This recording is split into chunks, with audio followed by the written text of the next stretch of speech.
Welcome to Endgame Finance. Today, guys, we're talking about Rivian. We have some exciting news, especially because Rivian earnings are coming out in a few days.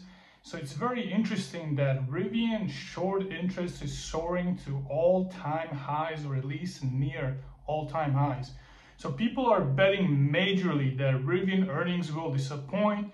And today we're going to see an article. We're going to go over why people are thinking that Rivian will disappoint and why so many people are betting short. Now, these short bets can turn into a short squeeze, so it's very possible that these guys will get burned. The stock price actually might accelerate and break that $30 barrier. However, a lot of people are betting that stock is going down below $20. Companies' short interest has jumped to over 15%. 15% of total shares are now short. That is pretty huge for a company that's over $20 billion in market cap. Now, the short interest is equivalent to $2.3 billion almost. So a lot of people are confident Rivian is going down. It's a percentage of the float. We can see in this graph, the short interest has surged to an all-time high. This is pretty crazy. But this is the case because the stock is up over 100% recently. So people are betting that there is no way that Rivian can just keep going up and up. What are the reasons that people are actually betting that Rivian will crash?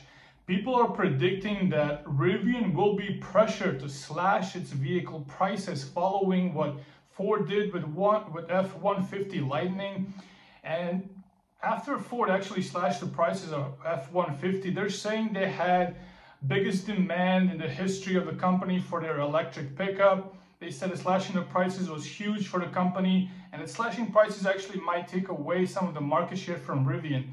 So a lot of people are betting that Rivian will have to follow suit and slash prices. However, there is a problem with this theory. Rivian recently did introduce a cheaper model of their R1 model. They basically started putting in their own electric motors, their enduro motor, and their prices are now well below $80,000. So most of the Rivian trucks now actually qualify for federal credits. So you can get a refund of close to $4,000 if you purchase this new Rivian. With such a price drop, there's no need to actually lower the prices further. Rivian is actually stating that the new motors are saving them around 30%. It might be a little bit less than that, but we can round up to 30% savings from using their own electric motors.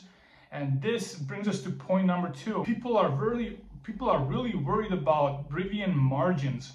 But like we were just saying, they just reduced the production costs almost 30% with these enduro motors. So their margins are going to be phenomenal for these earnings.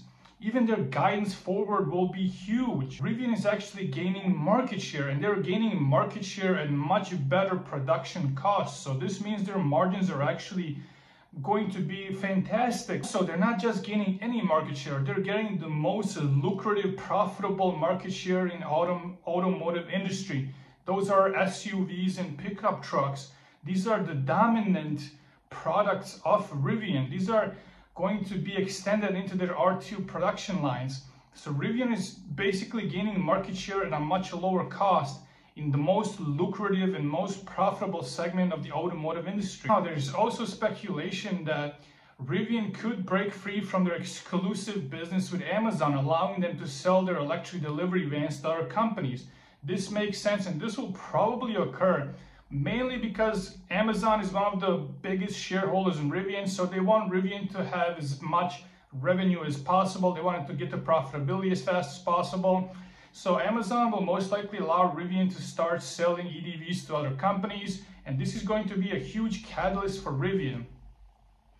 This also makes sense on another level because Amazon can most likely not get permitting for all the charging infrastructure they need for EDVs. They also might not be able to scale up their maintenance factories for EDVs. So it makes sense if Rivian can produce more than Amazon can take. It makes sense for Rivian to actually start selling these vans to other companies. That's going to bring in more revenue.